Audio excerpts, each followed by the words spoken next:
Assalamualaikum warahmatullahi wabarakatuh. Selamat datang kembali di channel YouTube SLFRS. Untuk video kali ini kita akan melakukan eksperimen bagaimana jika sebuah dashcam tipenya M300 dari pabrikan 70 kita pasangkan menjadi sebuah action cam di kendaraan roda 2 ya. Tapi yang menjadi masalah utama adalah bagaimana cara mengakali untuk mountingnya dulu. Nah, ini di sini saya sudah beli alat yaitu mounting dashcam khusus untuk dashcam yang bulat atau yang berbentuk tabung. Nah, tapi di sini bisa dilihat di gambarnya itu ini untuk ke spion tengah. Nah, jadi kita bakalan membuat si mounting ini tuh bisa dipasang di dudukan untuk action cam pada bagian helm motor. Oke, kita unboxing aja dulu ya. Nah, ini jadi dalamnya kayak gini.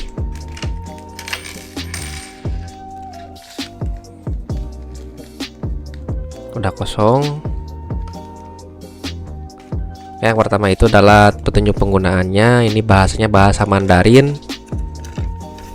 Kayak gini aja. Oke, terus ada bagian-bagiannya. Ada 2 skru panjang, kunci L, kemudian karetnya. Mungkin untuk dudukan di spion dan juga untuk pelindung di si dashcamnya. Nah, ini untuk bagian mountingnya. Jadi si mountingnya itu nanti kepasangnya di sebelah sini. Kemudian ada juga ini untuk penyangganya. Nah, ini untuk dudukan ke spion mobil. Kita biar ini bisa terpasang di mounting action cam yang kayak gini ya. Jadi saya menggunakan mounting yang seperti ini di helm. Mounting biasa aja sih, jadi tinggal dijepit kayak gitu. Nah, yang pertama kita butuh untuk mountingnya yang kayak gini, yang biasa. Kemudian nah, saya sarankan teman-teman beli juga yang kayak gini. Jadi ini namanya ball head untuk action cam ya, bisa diputar-putar kayak gini. Ini kalau nggak salah harganya 30 ribuan ya. Nah, untuk link pembeliannya nanti saya tuliskan seperti biasa di bagian deskripsi. Jadi teman-teman beli 3 bagian ya. Yang pertama ini, kemudian mounting yang kayak gini untuk action cam, kemudian ini ball head untuk tripod sebenarnya. Kita mulai aja untuk pemasangannya.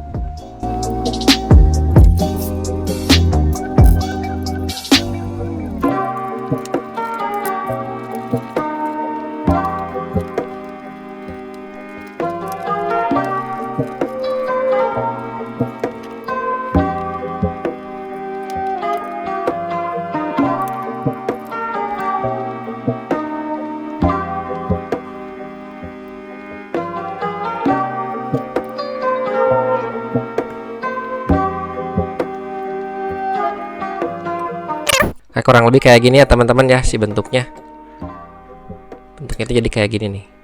Ini mounting utamanya, kemudian si ball head. Nah, ini dudukan si action cam kayak gitu ya. Biar jelas kita pasangkan aja dulu si action camnya.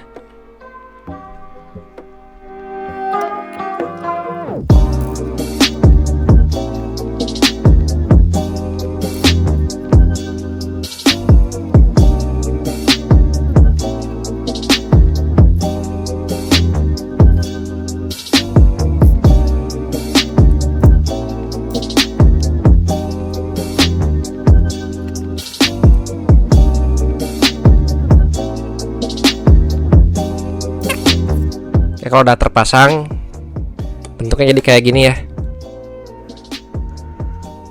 Bentuknya itu agak aneh ya teman-teman. Jadi kalau teman-teman punya saran mounting yang lebih baik, silahkan mohon komen di bawah ya. Oke, kita langsung pasangkan aja ke helmnya. Nah, ini posisi terpasang di helm. Untuk penampakan dari sebelah depannya kayak gini. Kalau misalnya teman-teman perlu angle kameranya diatur, jadi bisa diatur seenaknya aja ya, gimana pasnya nanti tinggal lihat ke HP. Nah, ini dari sebelah kiri kayak gitu ya. Untuk kabelnya nanti masukin aja ke jaket, lalu untuk colokannya bisa dicolok ke kabel lighter ataupun bisa ke power bank. Oke, tanpa basa-basi kita langsung aja lihat penampakan hasilnya kayak gimana.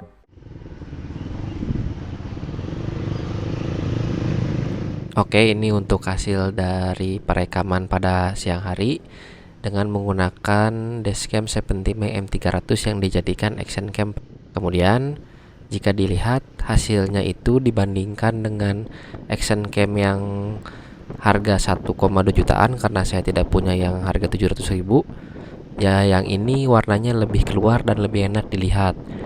Terus jika dilihat pada bagian HDR atau di dynamic range-nya juga, si dashcam ini jauh lebih baik karena tidak bias sekali seperti action cam.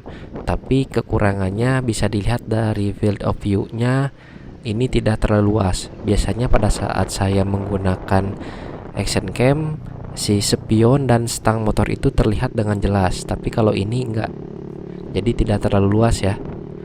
Kemudian jika dilihat juga untuk stabilisasinya, sepertinya untuk dashcam tipe ini tidak memiliki stabilisasi. Jadi ini saya sudah berusaha semaksimal mungkin untuk stabil, tapi masih terlihat goyang-goyang kayak gitu ya teman-teman. Nah, kemudian kita masuk aja ke rekaman untuk pada malam harinya kayak gimana. Nah, ini untuk perekaman pada malam hari, ternyata dapat membuat saya terkejut karena untuk kualitasnya lebih baik dibandingkan dengan action cam 1,2 jutaan. Apalagi jika dilihat dari sharpness atau ketajaman gambar, ini jauh lebih tajam ya, walaupun kita harus mengedit untuk kontras dan brightness-nya agar tidak terlalu gelap kayak gitu ya teman-teman. Silakan untuk dinikmati aja footage pada malam harinya.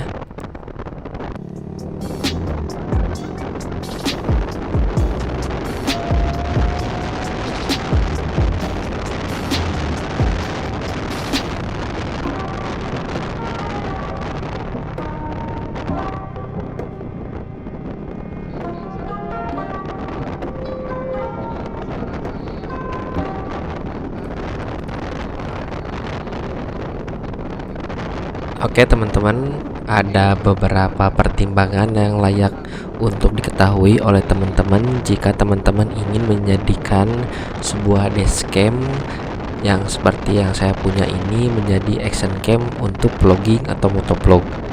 Nah, pertimbangan yang pertama itu adalah setiap dashcam itu memerlukan daya tambahan untuk berfungsi atau berjalan. Jadi tidak seperti action cam yang ada baterai dan bisa berfungsi penuh tanpa power tambahan. Di sini saya menggunakan colokan lighter yang ada di motor saya. Nah, teman-teman jika tidak memiliki colokan lighter di motornya bisa diakali dengan power bank. Kemudian pastikan juga teman-teman dapat menyimpan kabelnya itu secara rapih karena lumayan mengganggu. Nah, di sini saya masukkan kabelnya itu ke dalam jaket. Nah, pertimbangan yang kedua, durasi video teman-teman yang rekam itu akan otomatis terpotong setiap 3 menit. Namun pada jalannya itu emang tidak berasa ya. Jadi menitnya atau detiknya itu emang seamless aja gitu. Jadi ini tidak terlalu bermasalah. Kemudian untuk pertimbangan yang ketiga itu, jika memorinya atau SD card-nya itu sudah penuh, maka si dashcam itu akan otomatis menimpa file yang terlama. Ya, sama seperti CCTV lah. Jadi pastikan kalau teman-teman ingin menggunakan dashcam ini sebagai action cam, jika sudah penuh maka harus dipindahkan dulu filenya agar tidak tertimpa. Kemudian yang paling berasa untuk pertimbangan yang keempat adalah stabilisasi dari dashcam ini yang kurang. Nah, ini saya perlihatkan pada saat melewati jalan jelek. Padahal ini saya sudah berusaha untuk sangat stabil, tapi emang berasa banget itu berbeda dengan action cam yang cukup stabil karena lensanya itu sangat wide. Pertimbangan yang kelima atau selanjutnya, tentu saja pada saat teman-teman menggunakan dashcam ini, pada teman-teman perlu menambahkan mic tambahan untuk berbicara pada saat vlogging, karena si dashcam ini tidak memiliki fitur noise cancelling, sehingga pada saat digunakan vlogging akan muncul suara angin yang begitu besar. Nah, ini akan saya contohkan atau saya tampilkan jika mic-nya itu dibuka dan tidak dikecilkan suaranya.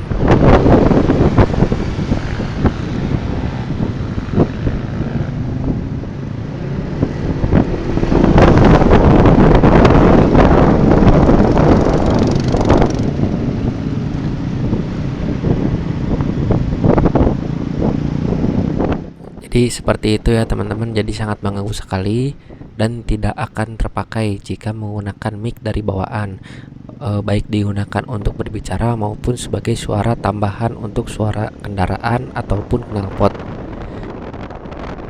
Pertimbangan selanjutnya adalah untuk dashcam produknya itu pasti tidak tahan air. Ya, walaupun jika dibandingkan dengan action cam dengan harga 1 jutaan, rata-rata emang tidak tahan air juga sehingga membutuhkan casing tambahan.